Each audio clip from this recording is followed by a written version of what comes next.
Welcome along people to another one of my little videos. I'm looking straight down the barrel today. This is especially for my mate Chris Cockers, who occasionally watches my videos and moans that I don't look straight down the barrel. So this was one for you, Chris. Anyway, what am I doing? I'm doing this little job in the garage today. I know I'm outside the garage at the moment. It will all become apparent. In the meantime,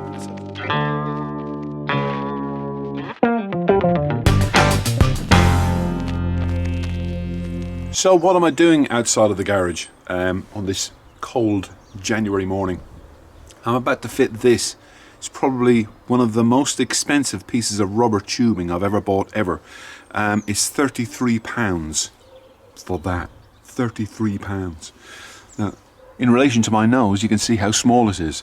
Anyway, it goes inside the fuel tank and apparently it degrades because it lives inside the fuel, and apparently the walls kind of suck in and you get an amount of fuel starvation. At least that's what I'm led to believe. Whilst I'm in there, I'm going to do the fuel filter. I'm also going to do the fuel pump. And basically that's what this video is all about. I'm just going to show you how to do it. So first things first, I am going to try and empty the fuel tank. I've been told there's two ways to do it. I've been given a special tube. One moment. This fuel tank has a quick release mechanism on the fuel tank, and you put one of these into your quick release and that drains your fuel tank of fuel. I did try this before and it didn't work. So I've got another option in case this option doesn't work, but this is option one. Oh, and this is especially for Chris Scanlon, just in case he is watching. I am wearing my rubber gloves. Just keep Chris happy. Right, so I'm going to disconnect fuel pipe, both of them, and then this one should go in here like that. Bit of a faff, and hopefully there we well there you go. Look at that, look. Fuel should come out. If I'm honest, I didn't actually expect fuel to come out, but yeah, fuel is coming out, so that's good. So I'll just allow that to drain off. I want to try and get as much fuel out of the fuel tank as possible. I want to try and keep the smell of fuel down to a minimum. Happy days. So I'll disconnect that. Thanks, Chad. The man's a legend. Okay, so I thought I would share this little tip with you. This is clearly a wheel off of a car. It's an old knackered wheel off of a car. I'm going to cover it up with a blanket like that. And then when I take the fuel tank off in a moment, that hopefully should rest in the kind of the hub of the wheel, and I can angle the fuel tank appropriately, and then the fuel tank won't get damaged, and I can work happily on the fuel tank down here. Now, as we can hear, there is still fuel inside that fuel tank. Let's go with option 2 then. Get this in there. Hopefully that goes in there.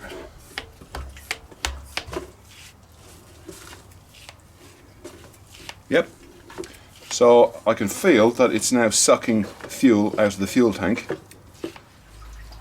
There's a lot of fuel in there still. So this is what I want to take off. This is where the fuel pump lives, the fuel filter, and the fuel float that tells you how much fuel you have in your fuel tank.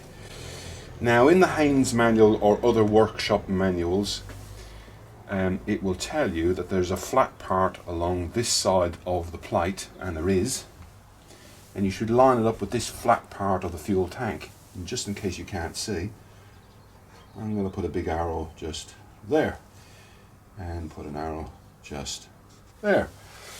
So when it comes to putting that plate back in, those two arrows have to, it's really super important that those two arrows line up and when you finish doing what you've been doing inside the fuel tank.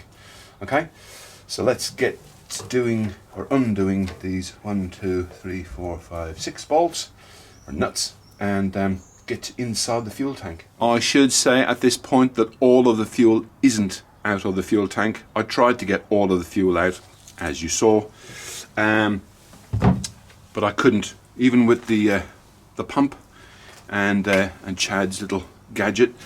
All of the fuel didn't come out.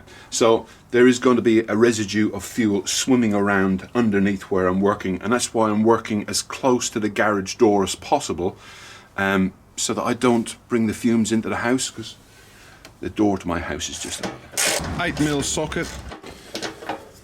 Last but not least, last nut comes off. So now, the moment of truth, let's take the panel off.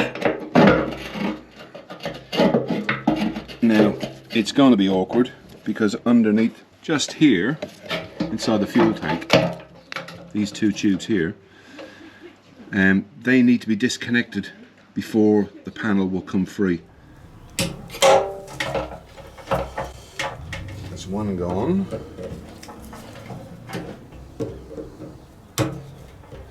Oh, it's at this point you really don't need smell-o-vision. There's a very strong smell of fuel in here. Surprise, surprise.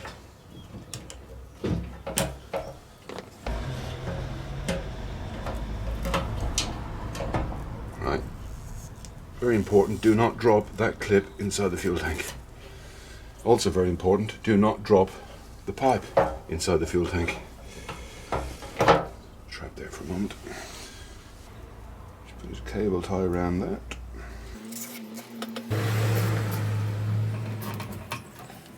Right, pipes are now tied off to here like that, which is important.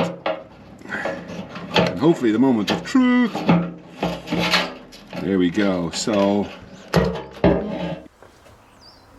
there's the date stamp there, and in case you can't read it because the camera's not focusing, it's 8202.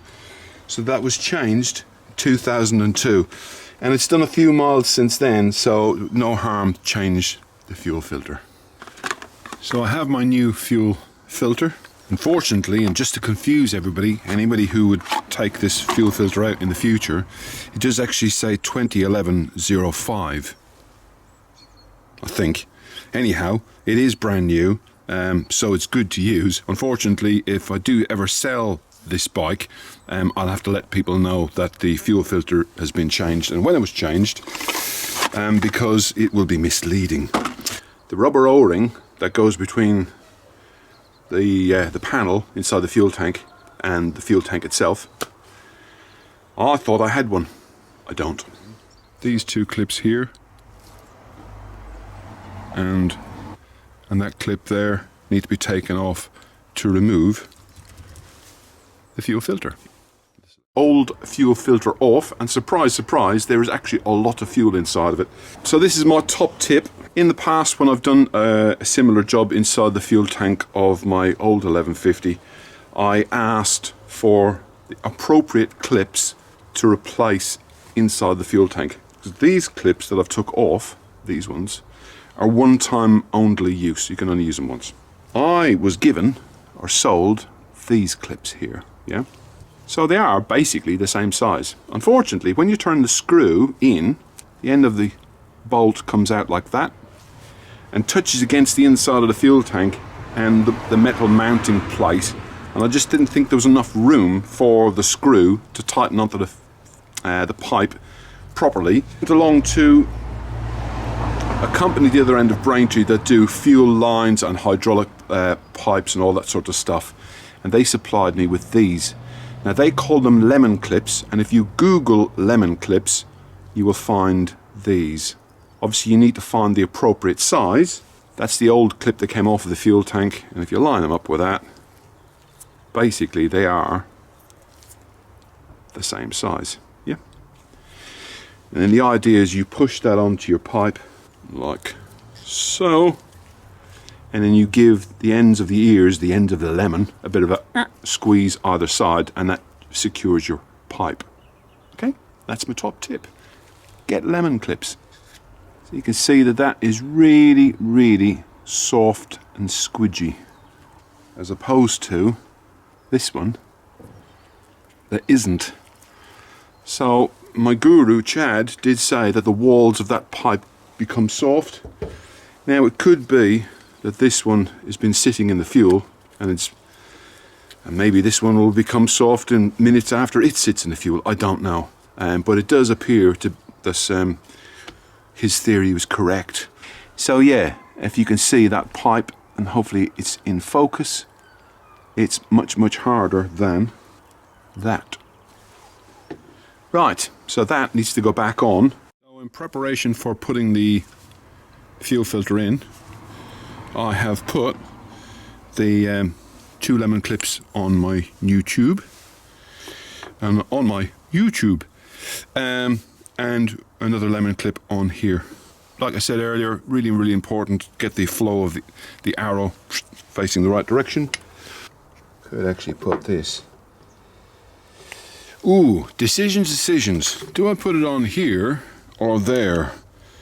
Here or there? Ooh, I don't know. Too many decisions, man. I'd still like to get this off. So there's just a big spring inside that.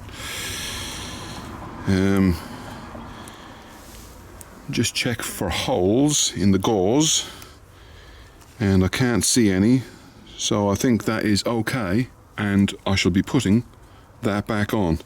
And in fact, I shall be putting the old fuel pump, I'm going to leave it in situ as well. I'm just going to change the U-tube and the filter, and to be honest, I think that'd be a good old job. Let's not mess around with too many parts that aren't broken. I'm going to take this out of the way for a moment while I struggle to get this back on. So let's see if we can get this. Right, rock and roll. Here's the first one. Here's the arrow.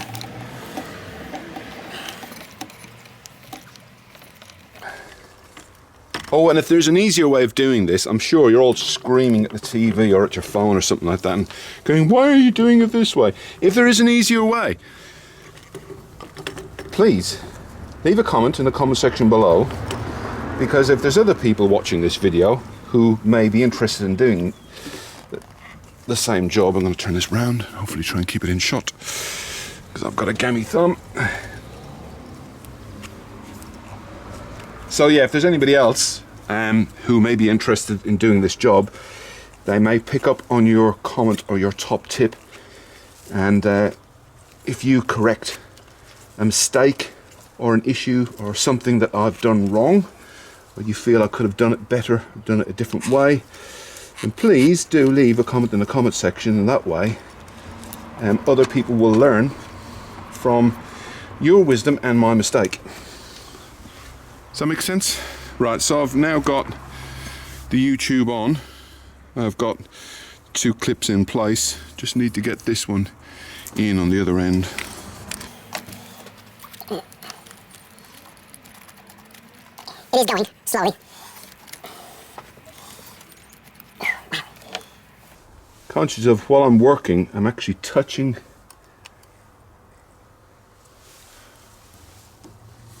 the arm. And I don't really want to touch that with my finger, because if I do, the chances are I can damage it, and then you won't get a correct fuel reading in your fuel tank.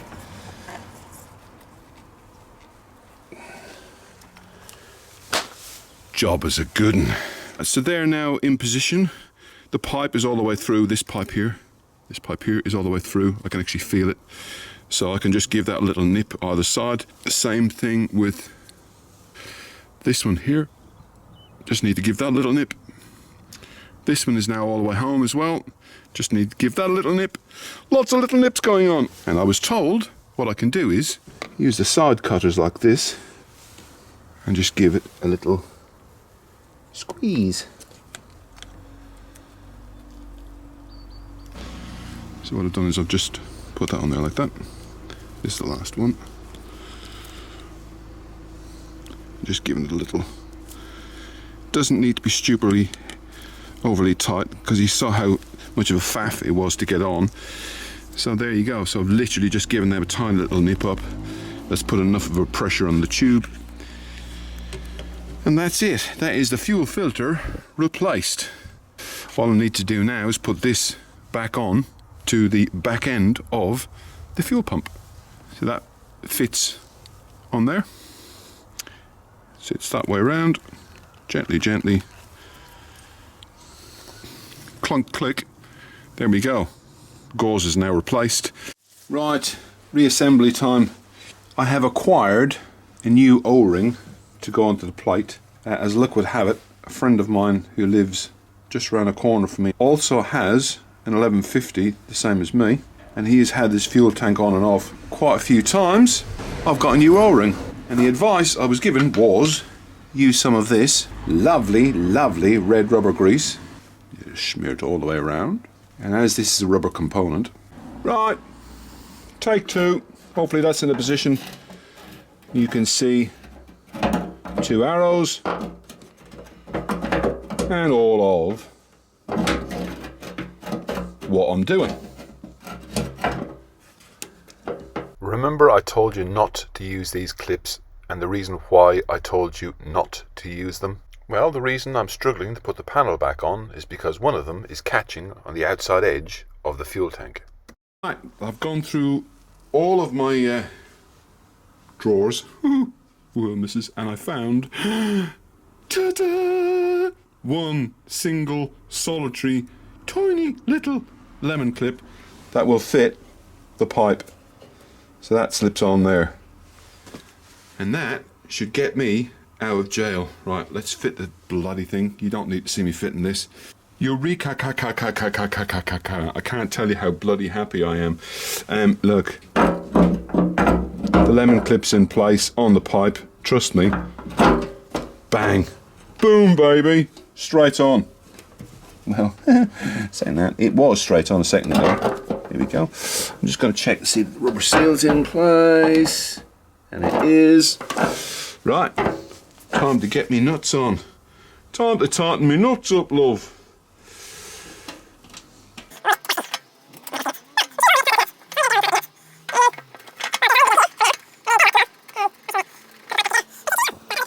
So there is all of the nuts, all nice and tight, ready for the fuel tank to go back onto the bike.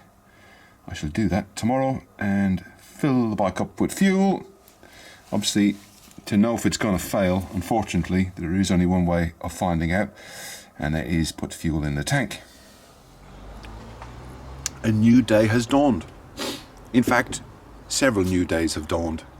It's now Wednesday, and I started the job on Saturday. Life, work, and other commitments got in the way. Anyway, it's time to put it back together. Still wearing blue gloves. In fact, I'm down to my last pair. Let's crack on! Okay, just putting the fuel tank back on, and I got to this bit. Now, in case you haven't watched any of my other videos where I've removed the fuel tank, this little seal, which is on the quick release mechanism on the fuel tank, the seals are bloody expensive, and when they fail,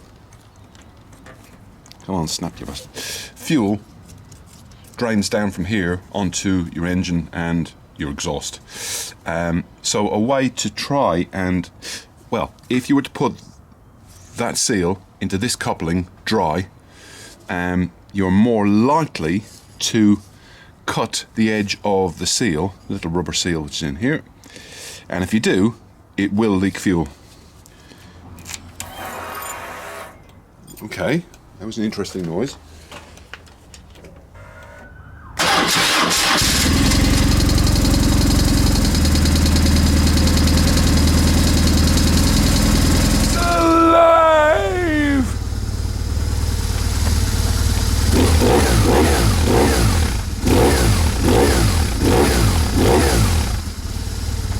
And I think that sounds quite good.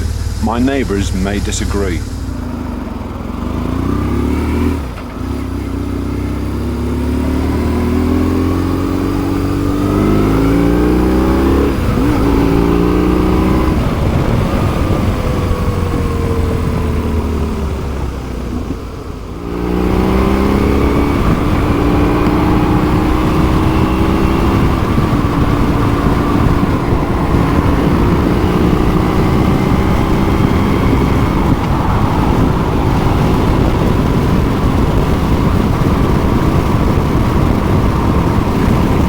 it's smoother. Honestly do. I really do think that's smoother. I am very pleased. Okay, I'm going to end this video here. Thanks ever so much for watching. If you've made it all the way to the end, please do leave a comment in the comment section below. Please give it a thumbs up or a thumbs down. Don't forget to subscribe so you'll never miss another episode here at the Mad Leprechaun. Until next time, people, take care of yourself. Bye bye.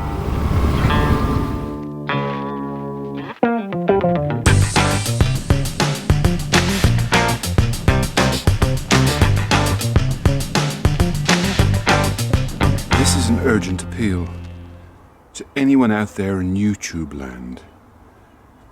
Do you have a large quantity, even a small quantity, any quantity you can afford to give away? Because that's what I'd like you to do, is to give something away.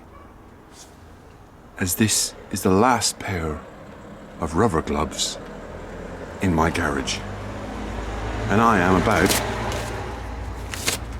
to take them off and go for a spin. Please help, and please give generously.